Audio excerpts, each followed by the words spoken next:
The history books give you a clean version. China, in the first half of the 19th century, maintained what its court called the Canton system, a controlled arrangement by which all foreign trade was funneled through a single port, conducted through a licensed guild of Chinese merchants, and settled in silver. Britain, growing impatient with the widening deficit its appetite for Chinese tea had created, eventually lost patience. War came, China lost. The treaties that ended both conflicts, the first signed at Nanking in 1842 and the second concluded at Peking in 1860, stripped China of Hong Kong, forced open 5 treaty ports, and compelled the payment of reparations totaling more than 21 million silver dollars. The opium, in most Western tellings, functions as a contextual detail, something that complicates the picture of free trade principles but does not alter the fundamental story of an industrial power colliding with an empire that refused to modernize. That version has been repeated in so many textbooks and documentaries that it has acquired the weight of settled fact. If you're enjoying this story so far, don't forget to hit the like button and subscribe. Drop a comment telling me where in the world you're watching from. I love hearing from you. It was not in any meaningful sense a war that the standard account was equipped to explain. The Opium Wars were the enforcement arm of a revenue mechanism that had been under construction for the better part of 40 years before the first British warship entered the Pearl River Delta. That mechanism was built not by diplomats but by company directors, treasury officials in Calcutta, and private trading houses whose correspondence survives in the archives of Cambridge and London. It was designed to solve a problem that had become, by the 1780s, an acute concern for every financial authority responsible for the solvency of the East India Company's Bengal operations. Britain could not stop buying Chinese tea, and China would not buy British manufactures in comparable quantities. Silver flowed east at a rate that alarmed directors and parliamentary committees alike, and there was, in the ledgers of the company's Bengal presidency, no available mechanism to reverse that flow through conventional commerce. The mechanism eventually found was opium. The decision to build it, to monopolize its production, to process it at government factories, and to auction it to private traders who would carry it into Chinese waters, was not made in the heat of diplomatic crisis. It was made deliberately over decades by men who understood precisely what they were building and who left records that remain specific and largely absent from the histories most people encounter. To understand what the financial record actually shows, it is necessary to begin with the East India Company as it existed after the Regulating Act of 1773. That legislation, passed by the British Parliament to address the company's near bankruptcy and the political scandals of its Indian administration, transformed it from a commercial enterprise into something closer to a governing authority operating under parliamentary oversight. The company governed Bengal. It maintained its own army, larger at its peak than many European states could field. It collected land revenue across a population of tens of millions. It held, by virtue of successive charter renewals negotiated with Parliament every 20 years, a statutory monopoly over trade between Britain and Asia. What the Regulating Act also established, an element that receives far less attention in the standard histories, was the legal framework under which the company would come to control the production of opium in Bihar and Bengal. The company did not sell opium directly into Chinese markets. That arrangement would have been too visible and too easily attributed to a crown-chartered institution operating under parliamentary scrutiny. Instead, it created a system of licensed cultivation. It purchased the raw poppy crop from farming households at fixed government prices, processed the drug at its own factories, with the one at Patna being the largest and most productive, and then auctioned finished product at Calcutta to private merchants who assumed the legal and moral risk of carrying it into Chinese waters. The revenue the company received from these auctions was, by the 1830s, not incidental to Indian fiscal management. It represented approximately 1/7 of British India's total government revenue.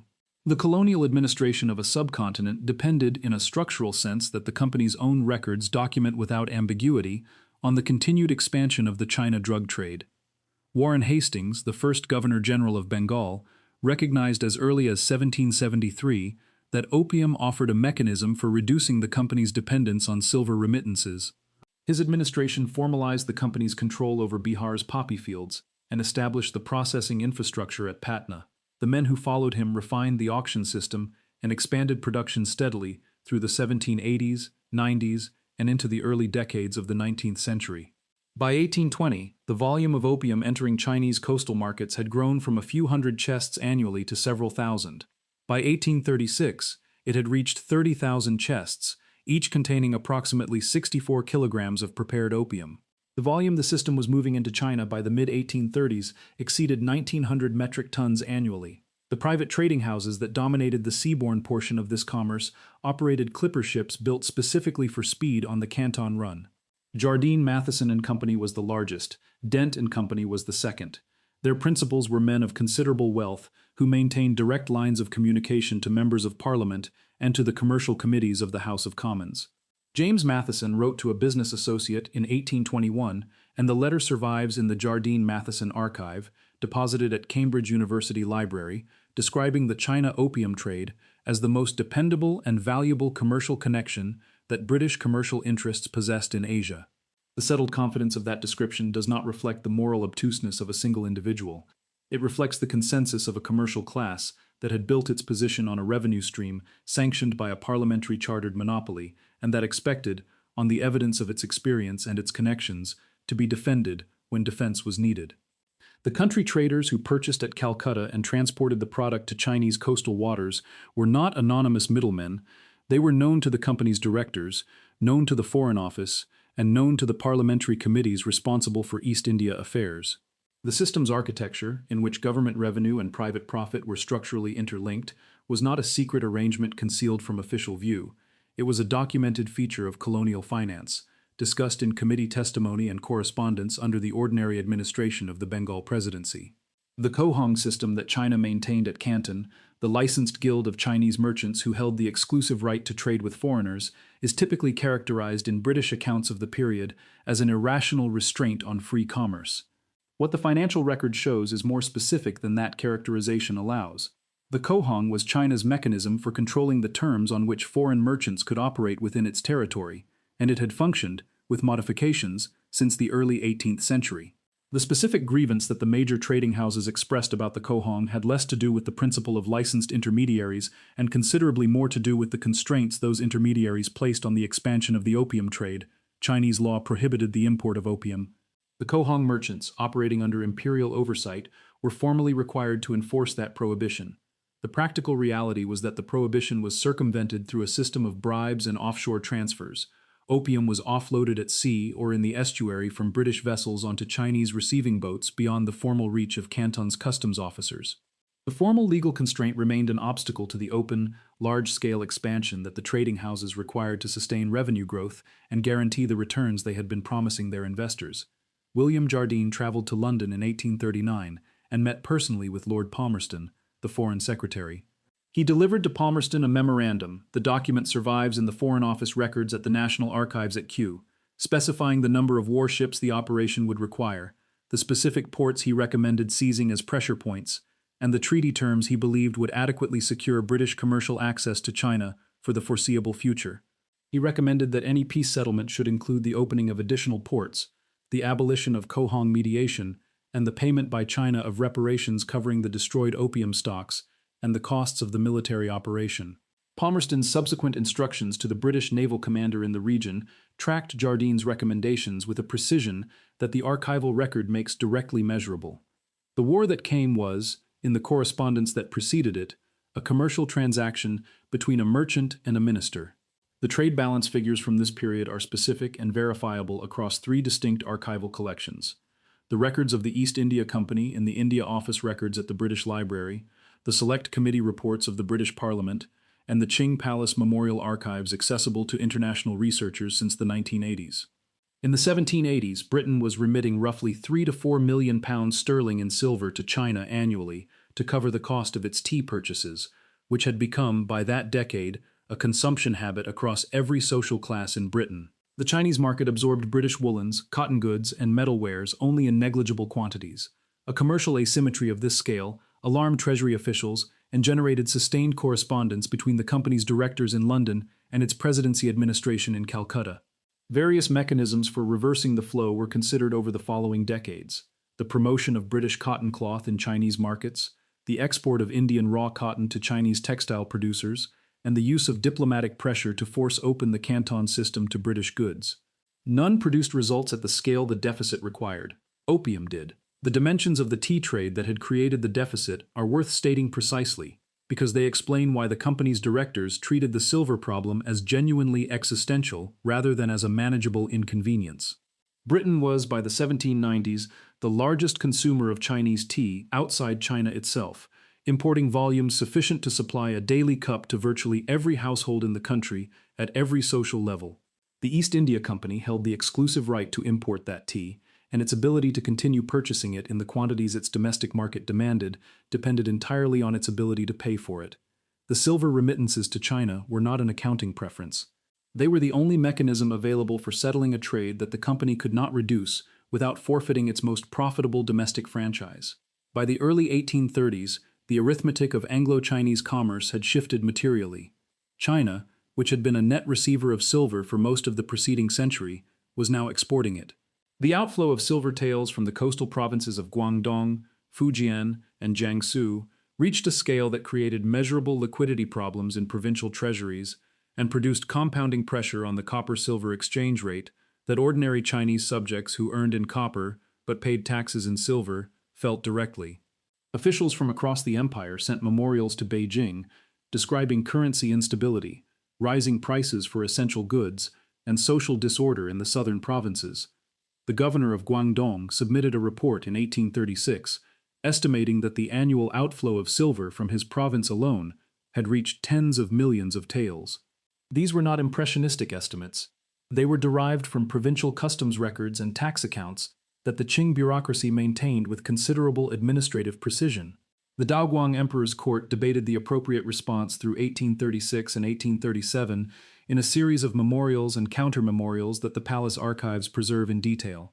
It was, in those documents, a sophisticated argument between two defensible administrative positions. Xu Naiji, a vice president of the Board of Rights, argued for legalization and domestic taxation of the opium trade, on the grounds that the prohibition had demonstrably failed to suppress the trade and that a regulated market would allow the imperial treasury to capture revenue that was currently flowing entirely to foreign merchants. His fiscal analysis was technically accurate. The argument he made was not without precedent in Chinese administrative history. The state had legalized and taxed previously prohibited commodities when prohibition had demonstrably failed to achieve its aims. His calculation rested on the observation that a trade generating tens of millions of taels annually in transactions, all of it flowing to foreign merchants and their domestic intermediaries, represented a fiscal loss to the empire that dwarfed any revenue any tax scheme on the same trade could produce. That calculation was politically untenable, but it was not arithmetically wrong. Lin Zexu, then Governor-General of Huguang, submitted a counter-memorial, arguing that the social costs of addiction, including the degradation of military readiness and the destruction of households across the southern provinces, were absent from Xu's accounting and exceeded any revenue the proposed tax would generate. The emperor sided with Lin, and in December of 1838 appointed him imperial commissioner with full authority to suppress the trade at Canton. Lin arrived in March of 1839 and moved quickly. Within weeks he had issued formal demands to all foreign merchants for the surrender of their complete opium holdings, suspended the Kohong merchants' trading licenses pending compliance, and placed the foreign factory district under a blockade by withdrawing food supplies, domestic servants, and water boats. Roughly 350 foreign merchants and their employees were confined inside the factory settlement.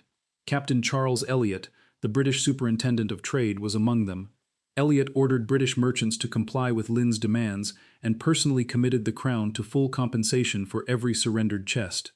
This commitment, made without prior authorization from London, transformed the situation. Once Elliot gave his personal bond on behalf of the Crown, the opium became British property under sovereign protection, and its destruction became, in British diplomatic framing, an act of violence against British subjects rather than the enforcement of Chinese domestic law. The decision Elliot made that morning in the Canton factories was one of the most consequential unauthorized acts in 19th-century imperial administration. He had no instructions from London that authorized him to bind the Crown to a financial commitment of this magnitude. He acted, by his own account, on the judgment that only a sovereign guarantee could resolve the standoff without bloodshed. What he could not have failed to understand, as a trained naval officer serving under the Foreign Office, was that any guarantee he gave on behalf of the Crown would convert the dispute from a private commercial loss into a matter requiring a governmental response. Between June 3rd and June 25th of 1839, 20,283 chests of opium were destroyed at Humen, mixed with salt and lime in specially constructed trenches, and flushed into the tidal current over 23 days, with foreign observers present throughout. The financial value of the destroyed stock at Calcutta auction prices was approximately £2 million sterling. If you're hooked on this story, make sure to subscribe and turn on notifications so you never miss an upload. Your support means everything and helps me bring you more emotional stories like this one. Those £2 million became the opening figure in what the British government characterized as China's account. The demand for compensation, combined with the costs of the military expedition Palmerston authorized in November of 1839, was formalized in the Treaty of Nanking, signed August 29, 1842, aboard HMS Cornwallis, at anchor in the harbor at Nanking, after British naval forces had penetrated the Yangtze River and positioned themselves to threaten the Grand Canal, the artery connecting the northern capital to its southern grain supply. The financial terms of that treaty warrant examination at the level of specificity with which they were written. 6 million silver dollars as compensation for the destroyed opium. 3 million silver dollars to settle the outstanding debts owed by the Cohong merchants to British trading firms, debts accumulated across decades of the Canton trade and now transferred by treaty as an obligation of the Chinese sovereign government.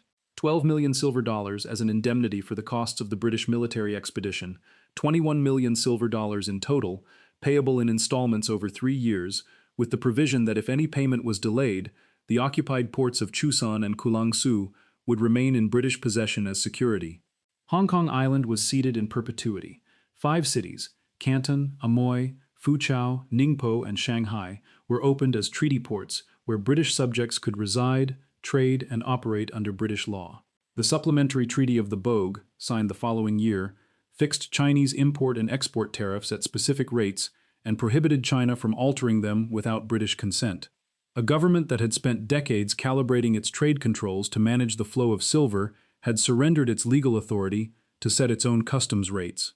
The opium trade appeared in neither document. The drug remained technically illegal under Chinese law, but the treaty port system rendered that prohibition unenforceable, because the offshore transfer mechanisms the trade depended on now operated from extraterritorial settlements where Chinese law did not run. The second conflict, which British accounts call the Second Opium War and Chinese accounts call the Arrow War, began in 1856 on a pretext that the relevant Foreign Office correspondence makes legally indefensible.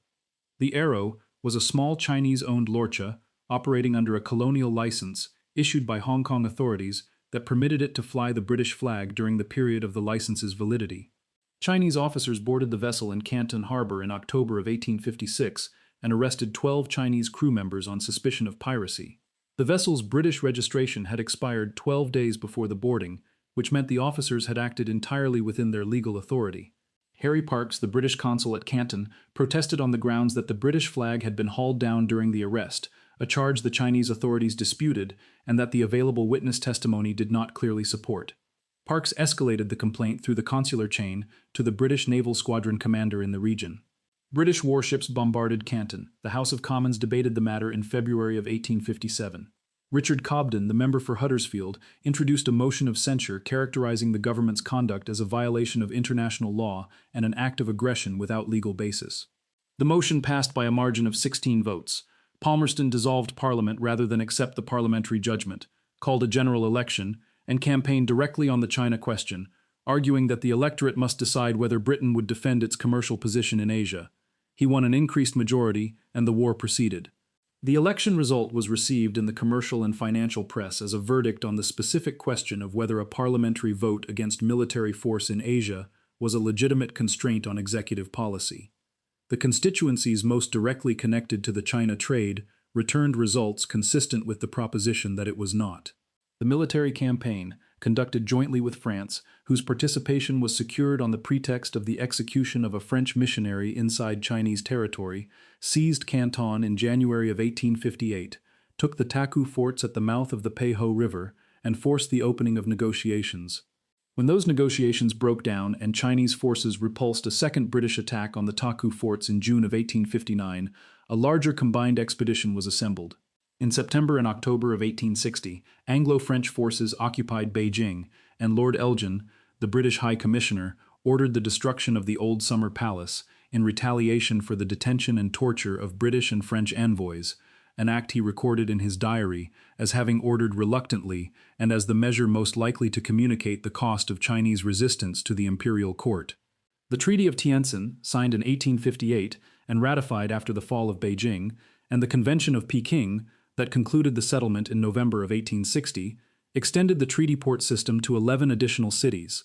opened the Yangtze River to foreign commercial navigation, and permitted Western missionaries and merchants to travel and reside throughout the Chinese interior under treaty protection. The clause whose financial significance the Standard account most consistently understates was the one that legalized the import of opium at a fixed tariff of 30 taels per chest. The drug that had been prohibited under Chinese law since 1796 acquired, through the settlement of a war that had started with an expired shipping license, the status of a regulated import commodity with a defined legal market. By the 1870s, an estimated 9 million Chinese subjects were consuming imported opium annually. The outflows of silver that had alarmed provincial officials in the 1830s continued, now through a legal and tariff-regulated channel that the Chinese government had no treaty right to close. The trading houses that had lobbied for both conflicts retained their opium interests through the 1880s before shifting progressively toward the financing of treaty port commercial infrastructure, including cotton mills, docks, railways, and insurance. The Hong Kong and Shanghai Banking Corporation, established in 1865, drew its founding capital and board membership substantially from the same commercial community that had built and sustained the trade. The admissions that the financial record eventually produced came slowly and in forms that ensured they reached specialists without disturbing the public version. The Select Committee on the Affairs of the East India Company, reporting to the House of Commons in 1830, took testimony from company officials that was explicit and unambiguous about the structural dependence of Indian government revenue on the Calcutta opium auctions. The testimony documented that the opium revenue was not supplementary income for the Bengal presidency, but a budgeted component that the administration could not reduce without equivalent cuts to services or increases in direct taxation. That testimony is in the parliamentary record. It has never been classified. It was written in the technical language of colonial finance for an audience of committee members, and it was not synthesized into a form accessible to the same British public that was receiving accounts of the China trade focused on commercial principle and imperial dignity. John Stuart Mill worked as an examiner in the East India Company's correspondence department from 1823 to 1858, a period covering both opium wars and the years in which the Bengal opium revenue system reached its maximum scale. Not of rough remain, his responsibilities included examining and drafting replies to correspondence from the Bengal presidency on revenue and political administration. His published writings on political economy contain no reference to the Bengal opium monopoly as an example of government-managed trade distortion, monopoly pricing, or fiscal dependency, despite its status as among the most consequential examples of all three categories in the 19th century world economy. He left the company's service in 1858 when Parliament dissolved the East India Company following the Indian Rebellion of the previous year and transferred its governing functions to the Crown. He said nothing about the opium system afterward. The Bengal opium monopoly was, in the terms of the political economy Mill formulated and applied throughout his career, a textbook instance of government-managed market distortion producing monopoly rents at the cost of the market mechanism he elsewhere defended as the primary engine of human welfare. Its absence from his analytical writing is not evidence of deliberate concealment. It is a record of the institutional constraints under which Victorian public intellectuals operated when their employers' commercial foundations and their published principles came into direct and irreconcilable conflict. Lord Lytton, Viceroy of India from 1876 to 1880, wrote in a private memorandum in 1877 that the opium revenue was the keystone of Indian finance, and that any government proposing to sacrifice it without an adequate substitute must be prepared either to increase Indian taxation by an equivalent amount or to reduce Indian expenditure accordingly. The memorandum is held in the India Office Records at the British Library. It states without qualification that the continued export of opium to China was a fiscal necessity for the British Crown's administration of India, 35 years after the Treaty of Nanking had been presented to the British public as a defense of commercial honor. The Royal Commission on Opium, reporting in 1895, concluded that suppression of the trade would be premature. The minority report, written by two dissenting commissioners, documented how the Commission's evidence-gathering procedures had been structured to minimize testimony from observers who had witnessed social harm in Chinese communities, and to weight testimony from interests financially dependent on the trade's continuation. The minority report is part of the official parliamentary record. It was published, filed, and read by very few. Michael Greenberg's 1951 study of British trade with China, drawing directly on the Jardine Matheson Company archives at Cambridge, demonstrated from primary commercial records that the decision to go to war in 1839 was driven by the need to protect a revenue stream rather than vindicate a commercial principle. The book was reviewed favorably in academic journals and ignored outside them. The consequence that runs most continuously through the following century belongs less to any single institution than to the architecture of obligations the two wars imposed on Chinese sovereign capacity. The treaty port system the Nanking and Peking settlements created was not dismantled until 1943, when the Allied governments renegotiated the unequal treaties as a strategic requirement of managing China as a wartime ally rather than a subject of commercial management. 100 years of extraterritorial privilege, the exemption of foreign nationals from Chinese law within the treaty port settlements, ended not as a reconsidered principle, but as a concession the strategic circumstances of the Second World War made unavoidable. Hong Kong was returned to Chinese sovereignty in 1997 under a joint declaration signed in 1984. The lease on the new territories had been written for 99 years in 1898. The reunification was, from the perspective of the financial record, the final administrative closure of a territorial transfer that had begun with the Treaty of Nanking. China's financial position through the second half of the 19th century and into the 20th was shaped, in a traceable and documented way, by the cumulative weight of indemnity obligations the two wars and their successors imposed. The 21 million silver dollars required by Nanking was the beginning. The Convention of Peking added 8 million taels owed to Britain and an equivalent sum to France. The Treaty of Shimonoseki in 1895 imposed 200 million taels. The Boxer Protocol of 1901 imposed 333 million taels, payable over 39 years at 4% annual interest. The debt service on these obligations consumed a substantial portion of Chinese customs revenue through the first 4 decades of the 20th century. The customs revenue itself was administered from 1854 through the 1920s by the Imperial Maritime Customs Service under a British Inspector General.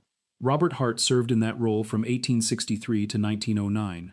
His correspondence, held at Queen's University Belfast, describes a sovereign government whose fiscal autonomy had been reduced, through the accumulated weight of the treaty settlements, to the administration of whatever revenue remained after treaty obligations were met. He was not a critic of the system he administered. The precision with which he described it is therefore more reliable than any account constructed afterward.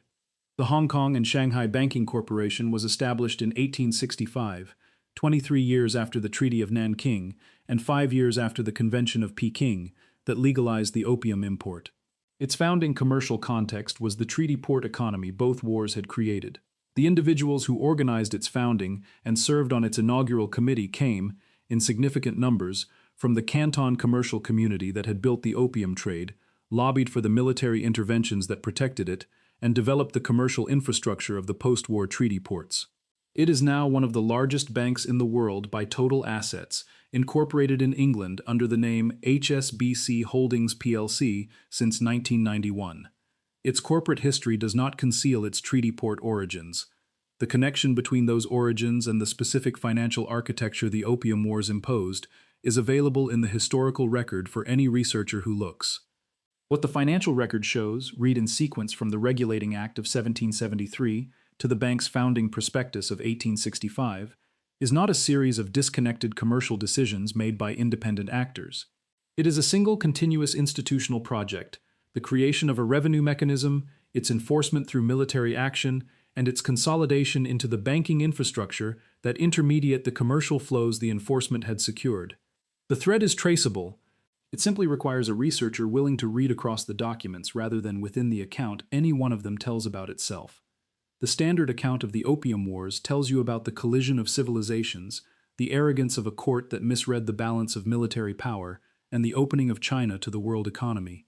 What it does not tell you is that the wars were requested by named merchants, approved by a government that had read their correspondence, financed through the revenue of a drug monopoly administered by a parliamentary chartered company, and settled in terms precise enough to have been drafted by the commercial interests that solicited the conflict. The financial thread runs from the poppy fields of Bihar in 1773 to the treaty cabin of HMS Cornwallis in 1842 to the founding prospectus of a bank in 1865. It continues in the debt obligations that constrained Chinese sovereign capacity for 60 years, in the territorial arrangements that shaped East Asia through the 20th century, and in institutions that operate today without advertising the connection between their balance sheets and the wars that made their founding possible. Thank you so much for watching until the end. If you loved this story, check out the other videos on your screen now. I think you'll really enjoy them. And don't forget to subscribe if you haven't already. See you in the next story.